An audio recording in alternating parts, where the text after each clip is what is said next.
Good afternoon. My name is Mark Robbins. On behalf of Ball State University and the Wheeler Orchid Collection, I'd like to welcome you to Orchids 101, the webinar that we're hosting right now.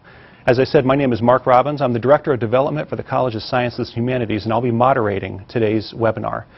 In just a minute, I'll be introducing Cheryl LeBlanc and Russ Vernon, who are going to be dealing with many of the topics that you saw on the invite, and we are very glad that you're here with us today. Also going to be repotting a plant, so if you're interested in Orchids 101, this is the webinar that you want to be a part of. At this point, I'll go ahead and turn it over to Cheryl and Russ and have them introduce themselves. As you saw on the invite, you're going to be able to do some chatting if you have questions, and I would encourage you to chat your questions at any time, and again, I'll be moderating and post those to Cheryl and Russ so that they can answer your questions. Cheryl and Russ? Thank you.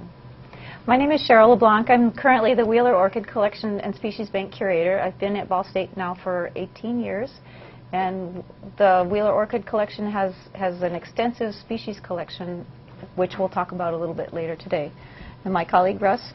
Hi, welcome. I'm Russ Vernon from New Vision Orchids here in the Muncie area, and I grow a variety of orchids and hybridize as well. We'd like to introduce you to orchids in general a little bit today. Just as a beginning piece of information, you might like to know that orchids are the largest group of flowering plants in the world. There's over 30,000 of them in the wild, and more being discovered as we speak.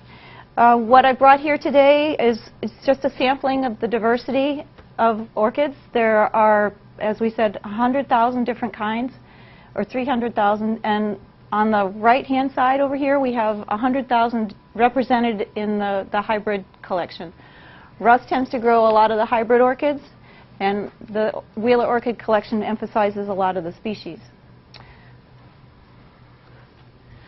With that in mind, we'd like to mention that orchids are found worldwide.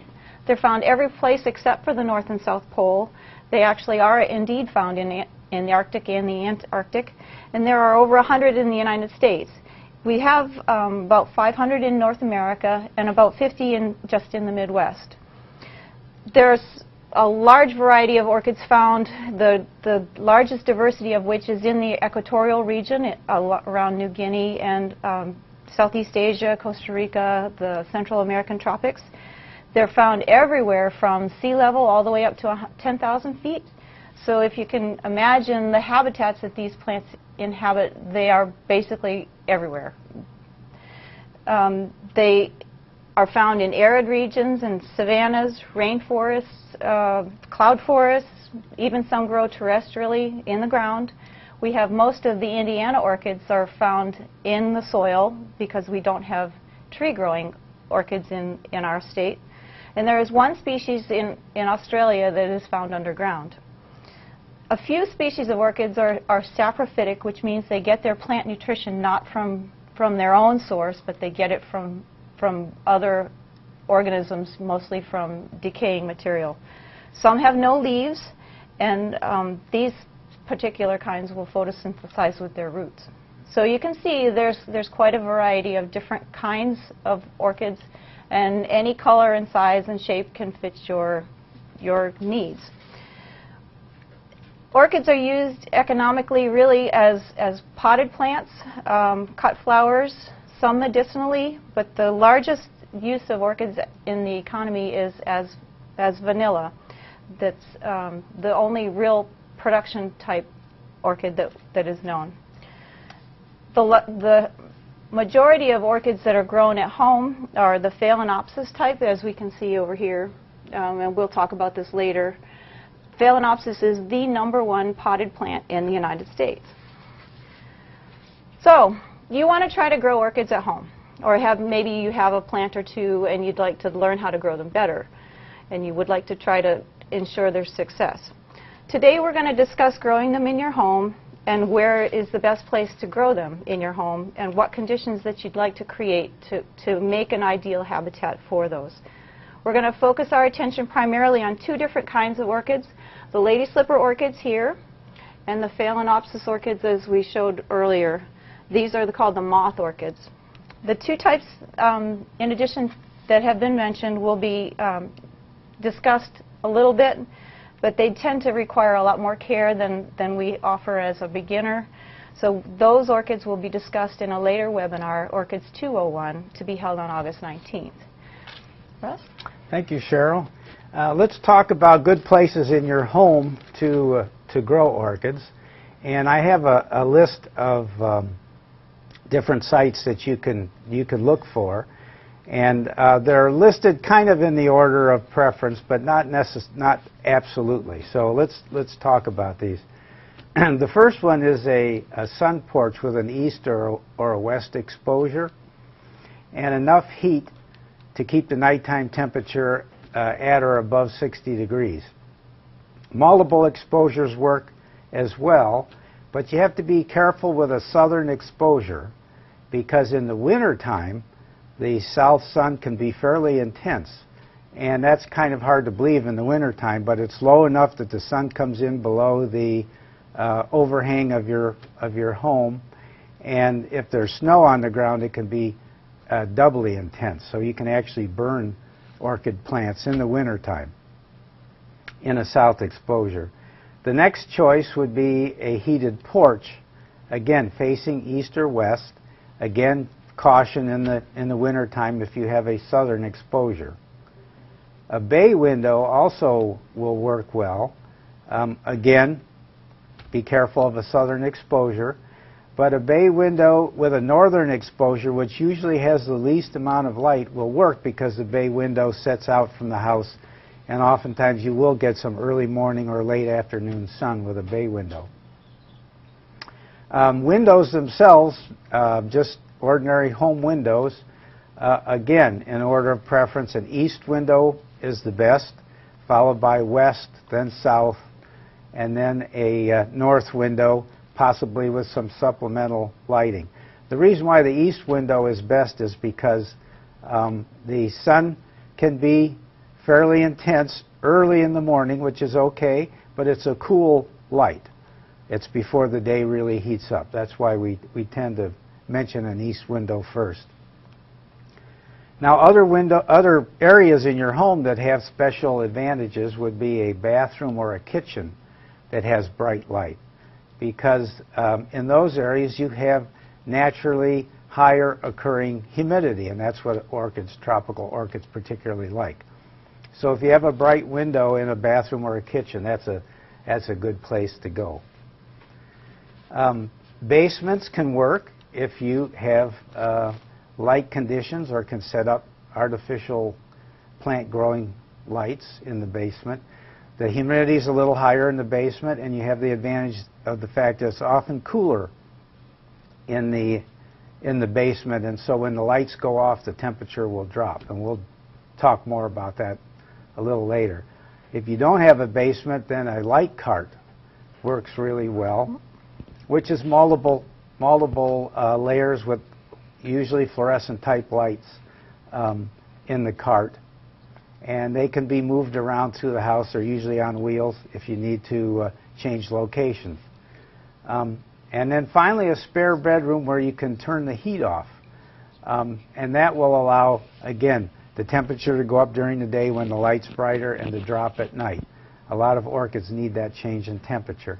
And finally, but not at all least, are greenhouses. If you're lucky enough to have a greenhouse attached to your home, that's an ideal place for growing orchids, obviously, because it can have high humidity. You can have a variety of light intensities, and your choices of growing places in the greenhouse to make the orchids happiest is the best there. So these are all situations where you can grow orchids and look for conditions that would satisfy them. And let's start talking about specific conditions that orchids need to grow. Let's talk about light first off. You want low to medium indirect light, and in the case of what we're going to be discussing here, we're talking about conditions that the lady slippers and the moth orchids like the best, because they're the easiest to get and they're the ones that are best to start with. So you want low to medium indirect light. Again, an east or a west window seems to fit that pretty well. Direct sun can work if it's very early in the day or very late in the day because it's not intense. You can move your plants outdoors in the summertime, usually when the nighttime temperature stays above 55 degrees, and leave them out in a shady area, again, where they get some morning sun or some late afternoon sun, and then plan on bringing them back into your growing area in the home when the temperature starts dropping below 55 at night. Okay, for light, there's two tests that you can use. One is the shadow test, and that is hold your hand over the leaf of the plant when the light's the brightest, and if you get a sharp shadow, then the light is probably too intense, too bright. If it's a kind of a soft shadow, then that would be ideal. If it's not existing at all or very you can't detect the shadow, then you want to try and find a little brighter spot. The other test is the touch test. And yeah, we have some African violets here, but they actually, if you can grow violets well, you can grow these two kinds of orchids very well too. They like similar conditions.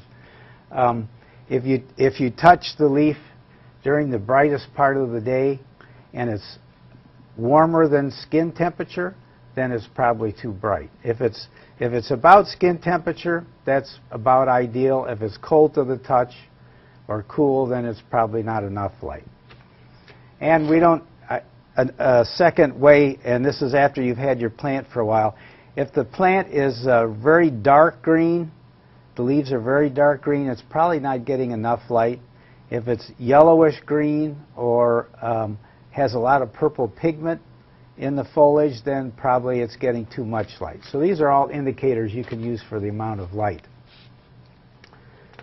Okay, Cheryl, you want to tell us about humidity? I'll talk to you a little bit about some of the challenges that we have growing our plants at home. The biggest one tends to be making sure we have enough humidity in our homes, especially in the winter when a furnace is running. One of the ways we often recommend to moderate that humidification is to provide a humidity tray, basically a shallow tray filled with pebbles, and fill that tray with water so that the plant is actually not in connection with that water source, and instead it gets a lot of the evaporation, so the humidity is local right around where the plants are. A more active approach would be to have a small fogger or even a mist humidifier such that you use if you have bronchial issues or some other breathing difficulty. The idea is to try to keep your humidity at least 40% or higher. Sometimes that can be a challenge, and again, in the winter, that's going to be our most difficult time. One of the other things you need to at least attempt to address in your home is airflow or air movement. Air circulation is really important in terms of keeping down pests and diseases and reducing the chance for fungal and bacterial infections.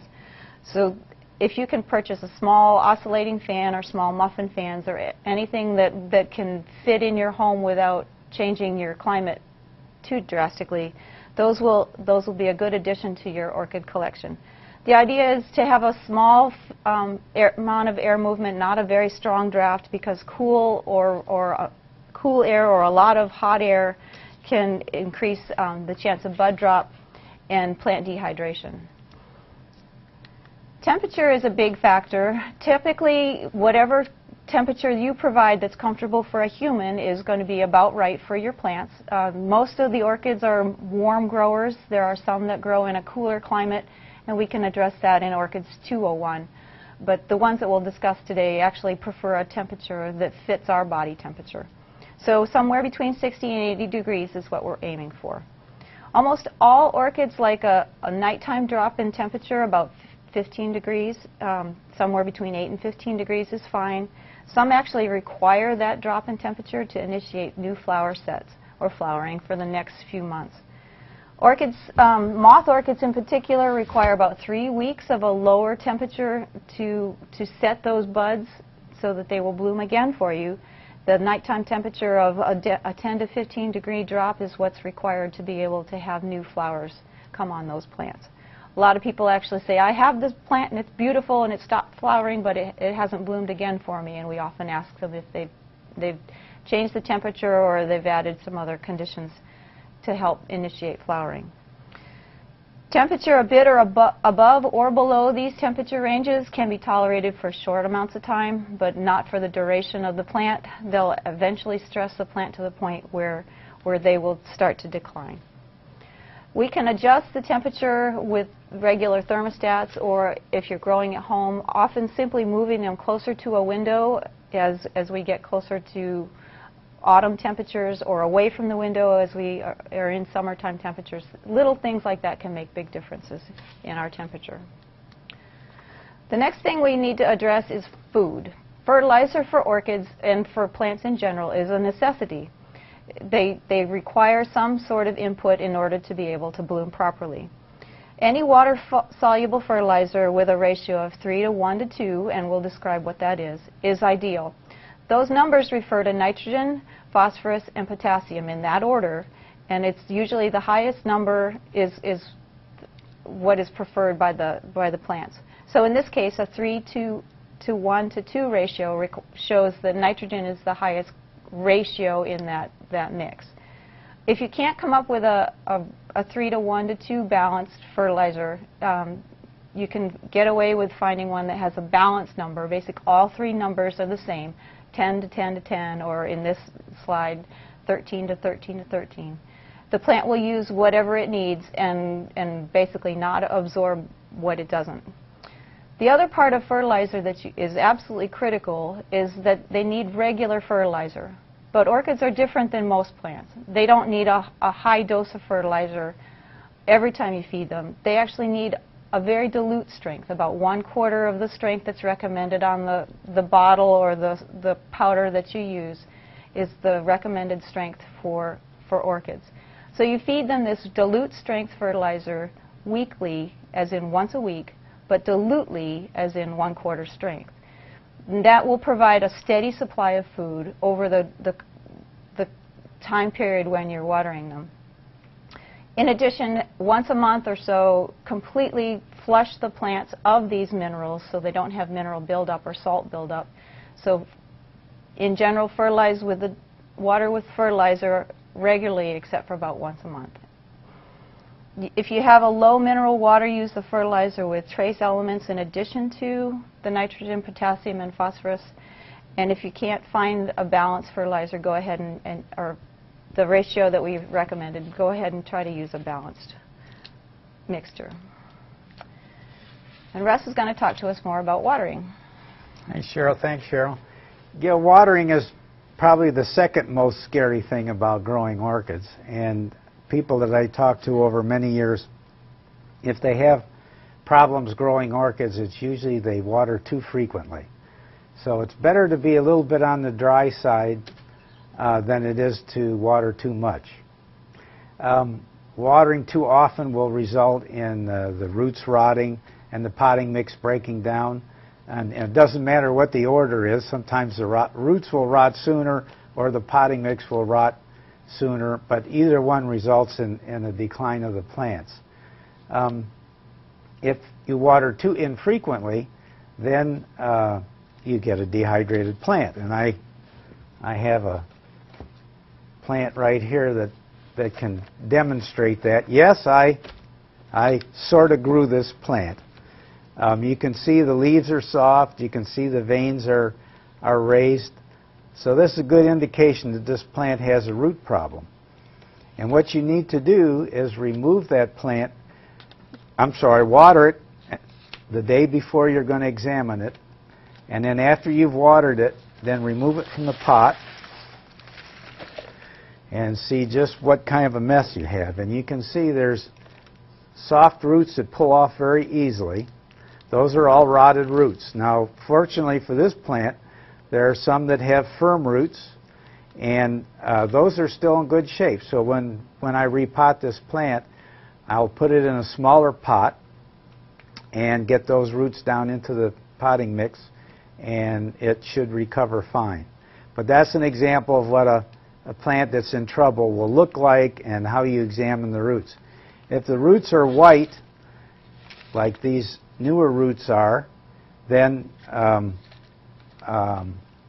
you can probably leave it in the same potting material and just start watering more frequently than you had been. So that means you're being a little too conservative. Okay. Also, if you have an orchid other than the two that we're going to talk about that has stems, the stems will become very shriveled if it's dehydrated. Again, either from root rot or from not enough water. So you can check it the same way by checking out the root system. If the roots aren't good, your plant's not going to be good. A general rule of thumb for watering is if it's in a 5-inch pot or larger, then once a week is plenty to water, especially if it's in a mix that has chunks, either Douglas fir bark or coconut chips or lava rock. If it's in sphagnum moss, that holds a lot more moisture, so 5-inch pots or more you would want to water about every week and a half to every 2 weeks because they dry out a lot slower. Smaller pots, then cut that in half. Chunk mixes about twice a week, and the sphagnum moss once a week. You can also tell easily if you can find clear plastic pots to pot your orchids in. It's easy to see the roots that way, and that can also give you an idea how fast the plant's drying out. And another method is to take a sharp pencil and push it down into the mix, and when you pull it out, if the sharpened part of the pencil is a dark brown, that means it's damp. It means the center of the pot is still quite moist. If it's just lightly darker, a little darker, then it's probably about time to water. And you can also tell by the weight of the pot. Water the plant, let it drain freely, then heft the pot a little bit and feel the weight, and then after, say, nearly a week, heft the pot again. You should notice quite a bit of difference in the weight. So you can judge that way too. Okay, now there's a new thing out, promotion for buying orchids and taking care of them, and that's using 3 ice cubes to water your orchid once a week. Do not use ice cubes. There's several reasons. One, they're putting very cold water on the plant, which these are tropical plants. That's not necessarily a good thing. Unless maybe you're trying to initiate a new flower stem. Maybe it would help then. But at any rate, those ice cubes contain the minerals of your city or well water. And so when they melt, there's not enough quantity of water to go all the way through the pot and out the drainage holes at the bottom. So those minerals will accumulate over time in the pot. Plus, don't forget, if you're fertilizing your plant, that's also adding minerals. So those will accumulate, and eventually they can burn the roots, and you'll lose the roots, and the plants will decline. Yes, Mark? Russ, we've got a question. What is the best material for pots? For the pots themselves? Yes. Well, it depends on your penchant for watering. If you're a heavy waterer, then it would be better to plant them in a clay pot. If you want to spend less time watering your orchids than the plastic pots are good. The disadvantage to plastic pots is they're light, and so when you get a tall plant like the Phalaenopsis that we have over here, they get top heavy and they can fall over. If you use the clay pots, you've got more bottom weight and it'll give you more stability. An advantage also to the clay pot is you can tell if the minerals are beginning to accumulate because you'll get a white chalky substance on the outside of the pot, which are actually the minerals from the water. So you say, maybe I better repot. So when you're repotting and you're throwing away the old mix, you're throwing away accumulated minerals. Okay, I hope that answers your question sufficiently. Let's see. So avoid the ice cubes. The other thing is water quality. Use the cleanest water source that you can, and by that I mean the lowest mineral content. So that would include things like rainwater, reverse osmosis water, and deionized water. And as Cheryl mentioned, if you use those water sources, you want to be sure and use a fertilizer that has trace elements, because there's little to no mineral in that water at all. But it's the one that will allow you to grow in the pot the longest, because minerals will not accumulate. So are there any other questions on watering? Not at this time. Okay. Well, let's go to the scariest part of growing orchids, and that is repotting. Okay, I showed you one that's pretty miserable. We won't repot that, but again, you know, you can see the plants, the roots are in bad shape. Remove all those old roots, and they'll see sometimes the stem itself will break off. Find the ones that are firm. This is a firm root. This one is still soft. It can be removed. And the actual root, I don't know if you can see it, is this thread-like thing on the inside of the white puffy part. The white puffy part basically absorbs water and holds it up to the roots. So you remove all those, and then you want to, when you repot it, and I'll show you in a moment, you want to make sure that the potting mix is just about to where those roots are coming out of the flower stem, the uppermost roots. I'm going to jump in here. There's several reasons to repot your plant. One is the health of the plant. Obviously, this one needs a little nudging. But also, when they begin to grow new roots is a good time to repot them. It's a good idea to take advantage of that new growth and put them into a fresh mix, changing out the mix itself to get rid of, as Russ mentioned, those minerals. And then in this last slide, it shows if the plant has actually overgrown its pot, it's another reason to repot it. Right. You can see some examples there of new roots emerging from the base of the plant. That's usually going to happen for Phalaenopsis in particular. That's going to happen, from late March on into mid-October. When the weather's warmer, the plants are really more active. Let's see. So we're going to be repotting a moth orchid, Phalaenopsis, or a tropical lady slipper here. And they just will not last long in regular soil, because regular soil is too dense. Now you can see on the slide here we have different potting materials that you can use. The basic material would be the fir bark, and you can see there's multiple grade sizes. Coconut chips and coconut core. The core is very finely ground. It looks like peat moss, but it's very neutral in its pH, so it's not acidic and it's not basic. And then sphagnum moss in the upper right. The other materials, the charcoal and the perlite, and sphagnum moss as well, can be added to these other ingredients to make mixes. And again, you can adjust that to your watering habits. If you like to water, you want to use a more open mix, so you would have a high percentage of the bottom row of materials. If you don't want to water as frequently, you would either use smaller particle sizes, like the small fir bark, or you can mix in sphagnum moss with these other materials to retain more moisture.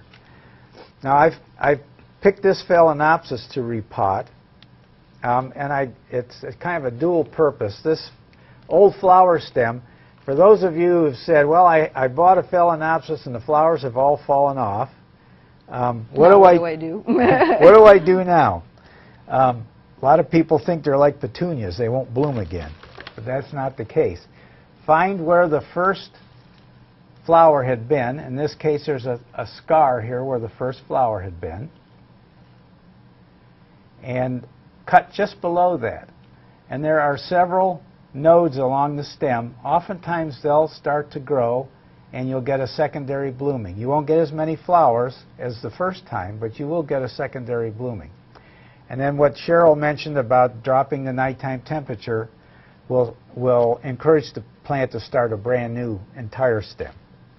Okay, well, I also picked this plant for the fact that it has active roots. So you can see some some green root tips here growing, coming out of the base of the plant. There we go. Just like in the slide. There's another one.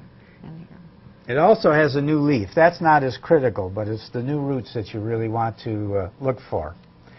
So I'm going to squeeze the plastic pot. Obviously, you can't do this with a clay pot. But what you can do with a clay pot is take a table knife, sterilize it, and put it down the side of the pot and force it against the wall of the pot as you push it down, and then kind of sawtooth around the edge of the pot, because the roots tend to cling to a clay pot. So you want to ease them off of the wall of the pot while doing as little damage as possible. One of the reasons why Russ suggested watering them the day prior to repotting is to help make those roots nice and pliable and make them more likely to pop away from the sides of the pot. Right. Okay. Now we're going to remove this. Fortunately, I didn't pick one like the other plant. And what are we doing?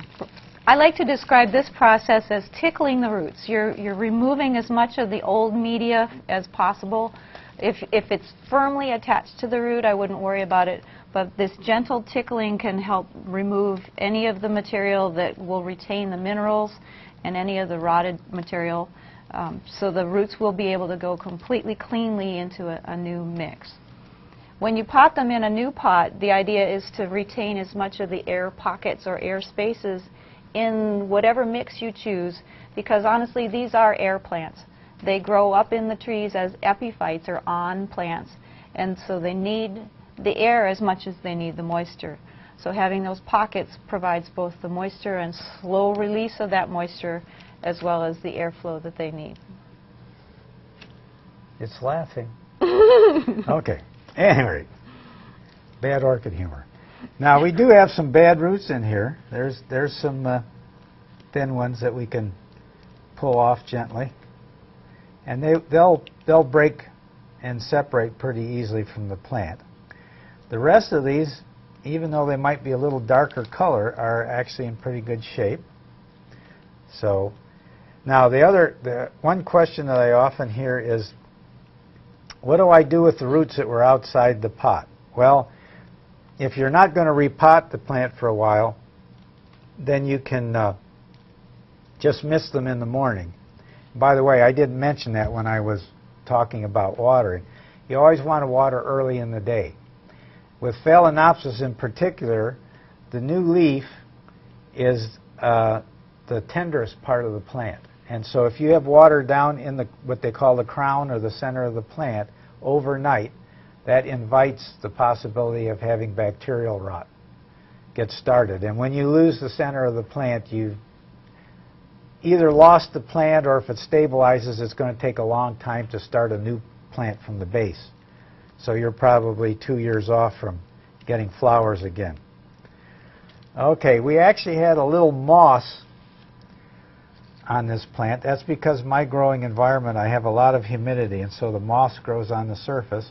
That can be an indicator of if your humidity is good for the plant. But it's also a good water quality indicator. If you can grow moss, you've got good water. Now, hopefully I won't get things too wet up here and short out electronic equipment. But since I'm repotting this, these white roots that were outside of the pot, I'm going to mist those, or you can put them in a utility sink or whatever and soak them. And like Cheryl said, that makes them pliable, so you can put them into the pot. Okay, and they'll crack if they're dry and you try to do this. And now the trick is pot size. We have several different pot sizes we can do. One thing you don't want to do is put a plant in too large of a pot. Okay, this is like. Why is that?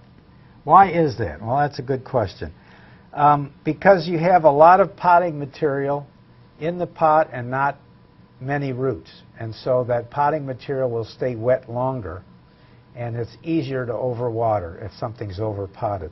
So my suggestion is find as small a pot that you can comfortably get the roots in and still support the plant. So there's a 7-inch pot. This is a 6. or a 6.5 clear pot, and this is a straight 6. I'm going to see if it'll work okay in the clear pot, because the odd thing about orchids, even the ones with leaves, because they are air plants, they do photosynthesize with their roots. So the clear pots allows that to happen, and you'll find that the roots will tend to grow around the outside of the pot where they can get exposed to light. So let's see, can we have a, there we go. That's marginally on the large size, okay? Probably the 6.5 would be even better. And we'll just, since we're trying to get you to do the right thing, we'll use the green pot rather than the clear pot. This pot size actually comes to play a significant role when you find out if you're a heavy-handed waterer or a relatively light waterer. The larger the pot, the longer it will retain that moisture. And if you water heavily, that eventually will become a problem. So go with a smaller pot, one that allows room for the roots to expand, but not so much that it stays wet too long. And I've known people who will alter their potting mix by pot size so that they can time everything so it'll all need to be watered on Saturday. So they don't have to check their plants every day and water the small pots more often. They'll use a denser mix for the small pots, a more open mix for the bigger ones, and they can water them all at one time. Okay, now the trick with this is, again, like I said before, where the roots are coming out, the uppermost roots on the stem of the Phalaenopsis, that's where you want the potting mix to end up. And you want the potting mix in the pot to be maybe 1/4 or a 1/2 inch below the rim of the pot. And then the rest is actually pretty easy. It's just a matter of adding the mix around the roots. Russ uses a mixture. A lot of people use straight fir bark or straight sphagnum. For his growing conditions and for his business, this mixture seems to work best for him. You'll have to experiment with your own mixture or your own straight mix and decide what works best for you. Yeah, the mix that I'm using is about 1/3 perlite and 2/3 fine coconut chips. And I'm working them down in around the roots. You don't want to be too forceful in doing this so you don't break off those green root tips, because that's the future root system of your plant. And we can adjust the height once we get most of the... And you notice Russ isn't packing it in really tightly. He's hoping to retain some of those air pockets around those roots as well.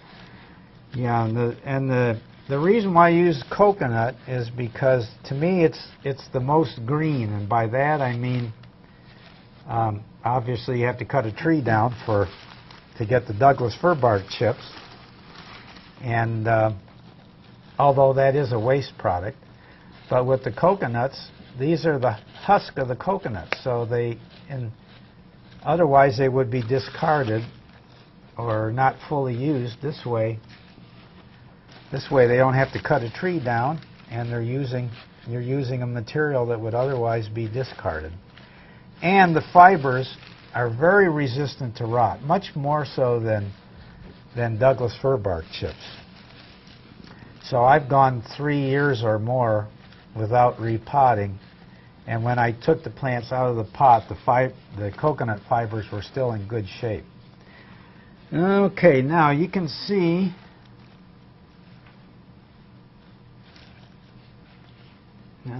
let's see. You can see right here that the emerging roots are right at the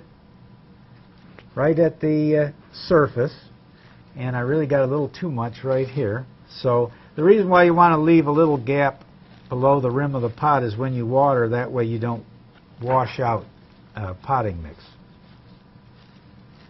Okay, so there. Now you can pot the Phalaenopsis fairly straight up, so the crown is straight up, but that holds a little more water and could be a problem. And you can tip them slightly so that they drain a little better. If for some reason, like you have your plant outside and you get a rainstorm or something and you notice that there's water in the crown, just a paper towel down in the center will sop up that water. Now, I've got a tag here. It's got a date on it, 11/08. That was the last time I repotted this orchid. I'm going to erase that, and I'm going to put 7/10 on there so that I know when I repotted that the last. The reason is you don't want to go more than, say, 2 years for most orchids, a year and a half for some, especially if it's in something that breaks down a little faster. And, you know, memories being what they are, this way you can tell when you repotted it last. And you can avoid rotting plants.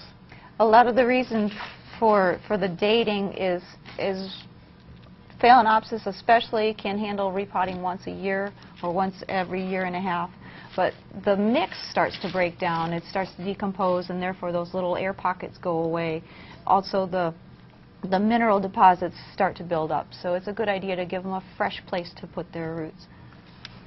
Yes. We have a specific question over the Phalaenopsis. The question is the Phalaenopsis easier to care for than other orchids, specifically moth orchid?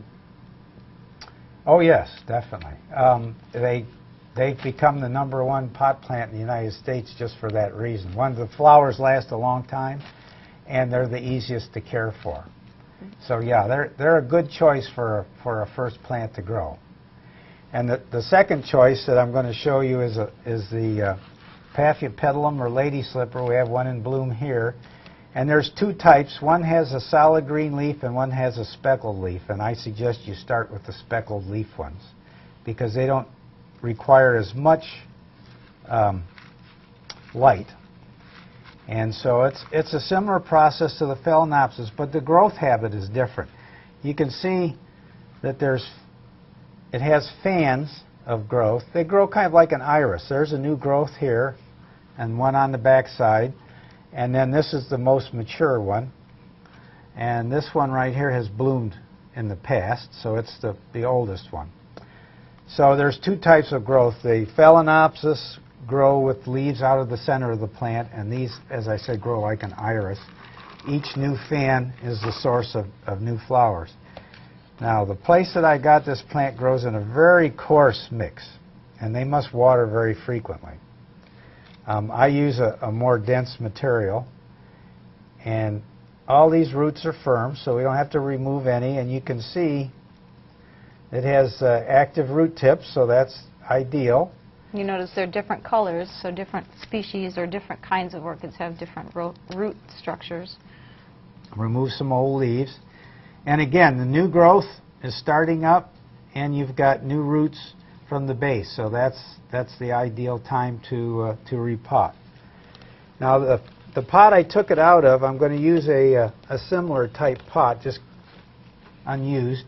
It has very good drainage, which you want to do as a choice for all the pots you use, the Phalaenopsis, any of orchids that you might have.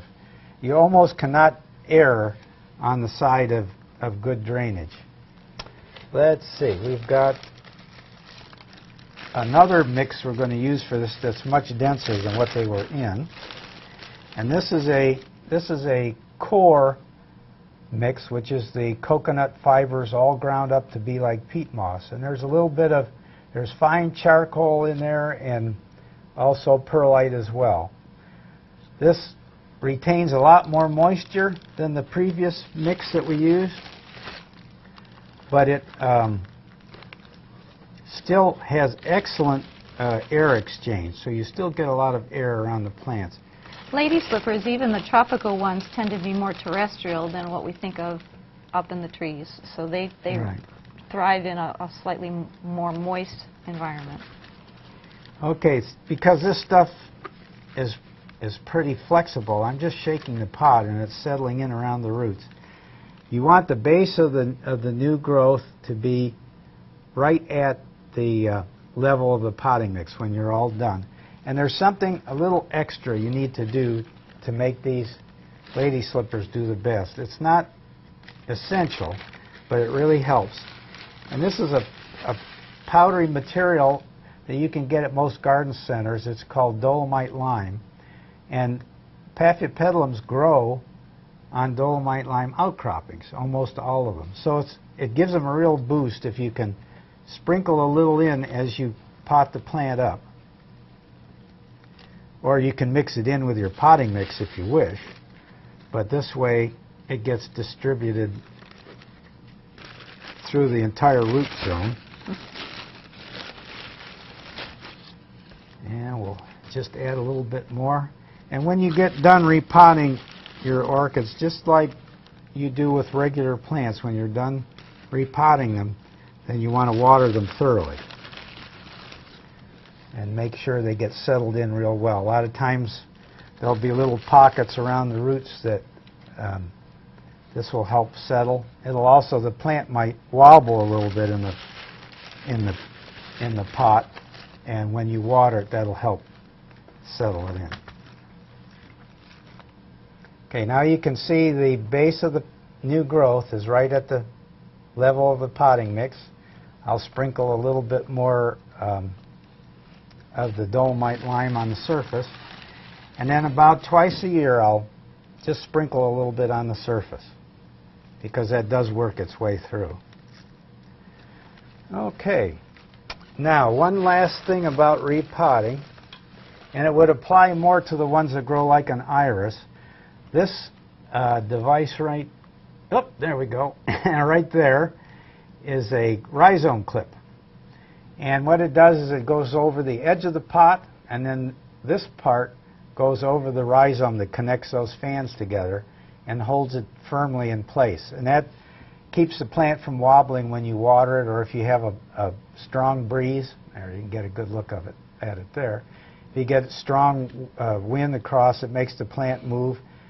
The problem is if you don't secure the plant, the new root tips will rub against the potting mix and they'll stop growing. So that's a device you can use. Also, you can use a stake to put in the pot and twist them or something to hold it in place. But the rhizome clip works real well. So that's basic orchid potting.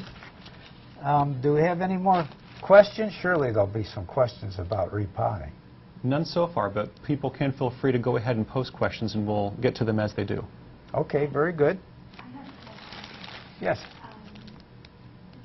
Do you mix all of your own potting mixtures, or can you buy these at the local garden center? Yeah, the question is, do we mix our own mixes, or can you buy them? The answer is yes. There's about as many mixes as there are orchid growers, because I want 33% of this and 22% of that. So a lot of people will mix their own, but you can go to a lot of the big box stores or garden centers, and they'll have orchid potting mixes already made up. And it's usually a Douglas fir-bark mix that has perlite and maybe sphagnum moss in it too. Also, on our resource page, we have a couple links to some supply houses that sell potting mixes too, and you can get them pre-mixed. Or you can get the raw materials and make the mix yourself. Keep in mind as you choose your mix what kind of waterer you are, what kind of conditions you have at home. If you have a really high humid environment, you may need to water less frequently than you would if you were growing them on your porch. Again, in the winter, you'll moderate how often you water, and therefore your mix choice will be affected by that. So think in advance a little bit as you go and purchase what you need. Don't overdo it too, because you can peel the wallpaper off if your humidity gets too high. So, but yeah, that's the toughest thing to do in the wintertime, is to have humidity around your plants to make them happy. The next question may actually be a segue into the next slide, and that is, what is the best source for orchids for beginners?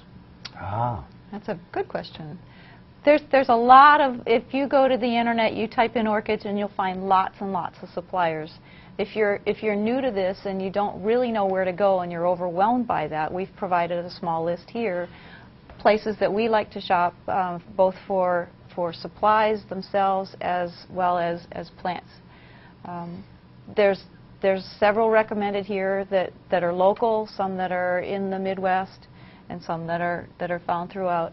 What we have listed here today emphasizes the Phalaenopsis or moth orchids and the lady slippers or Paphilopetalums. But there are lots of suppliers out there that will have much more diversity than these two groups of plants. We'd recommend that you start easy. If you get hooked, talk to us. We'll guide you through and see if you can expand your collection a little bit. Cheryl, could you also speak about the tours that are available at the Wheeler Orchid Collection and the way that you help people in growing? The Wheeler Orchid Collection is open to the public. It's free. It's open Monday through Friday from 7:30 to 4:30. Anytime I'm there, I'm happy to guide you through and show you what's in bloom, talk to you a little bit about orchid biology, get you excited that orchid diversity is a pretty neat thing, that there's just a lot there. We have over 1,800 plants in the greenhouse, and over 700 of those are different wild-type species orchids. The difference in the numbers there are some hybrids that we've added to the collection for visual show. Anytime you'd like to come on through, just come on by. It's a great place to go. I'd also like to recommend, if you are interested in purchasing orchids, to visit Russ's place. He has a very extensive Phalaenopsis collection, as well as some cooler growers that you might be enticed by as well. We have another question. When I have purchased orchids, they are in a plastic pot and then in a ceramic pot. Is that bad for the plant? By ceramic, do you mean decorative on the outside? I'm not sure by the question. Okay. Probably. Usually that's the case. The decorative tends not to have a drainage hole, and if you have that situation, that's fine as long as you're aware of it. When you water that plant, take it to the sink, take it out of the decorative pot, water it thoroughly so the water flows freely through those drainage holes, and only when the water stops flowing do you put it back in the decorative pot. Yeah, again, it's like that humidity tray we talked about. You don't want the pot actually contacting the water because it wicks up into the potting mix and then you can rot the roots. Which is oftentimes a problem you have if you buy an orchid at a big box store, because the employees don't really know how to water the plants, and I've gone in there and picked plants up out of the decorative pots and they're just dripping water. So beware. The fastest way to kill your orchid is to overlove it, is to overwater it. So if you have to err on one side or the other, err on the side of underwatering, that's probably the better way to go until you get your experience level to the point where you can dial into what your plants need. Very good. Well, it's a fascinating group of plants to grow. There's no end to the variety. There's no end to the passion that you can develop for growing them, and I think you'll find it a fascinating group of plants to work with. And we hope you can visit us for 201, which you can see on the slide. We have some of the topics that we'll be discussing. So we'll get into a little more advanced discussion and some interesting types of orchids to grow and interesting ways to grow them. Cheryl, as you think about the Wheeler Orchid Collection, what are some of the needs that the collection has? Because many people will donate plants or other materials to the collection. Well, the collection right now is in a large collection, and we're the largest university-based collection in the country, housed in a very small facility. And if you do come for a tour, you'll notice the plants more or less reach out and touch you. We're in a close environment. It's a wonderful place to see, but in terms of plant health, a larger facility would actually improve the health of the plants overall. So a larger facility is top on our list. And it was built in 1971, so it's an aging facility, and it really needs to be updated. So it's time to repot the greenhouse, as yes, it were. More or less, right. Yeah, as the Director of Development, I can speak to that issue. The campaign for the greenhouse is a $300,000 campaign, and we'll be providing information to people because, Cheryl, as you know, people ask questions all the time about donating plants, donating materials, or even helping to provide funds for that new facility, because the Wheeler Orchid Collection is a very important collection, the largest at any university, and we'll provide that information for people. Thank you. Anything else that either of you would like to cover? I think we've covered the material for today, and we look forward to talking with all of you again in August. Okay. On behalf of the Wheeler Orchid Collection and Ball State University, thank you so much for participating in this webinar. We will provide a copy of the link so that you can watch this again or forward it to friends, as well as the resource materials, so that you can take advantage of those. We do hope that you join us for Orchids 201, which is going to be on August 19th. If you would like to register for that and have not done so yet, you can contact my assistant, Tanya Blair, at tblair, B-L-A-I-R, at bsu.edu. Hope you have a wonderful day, and thank you for joining us.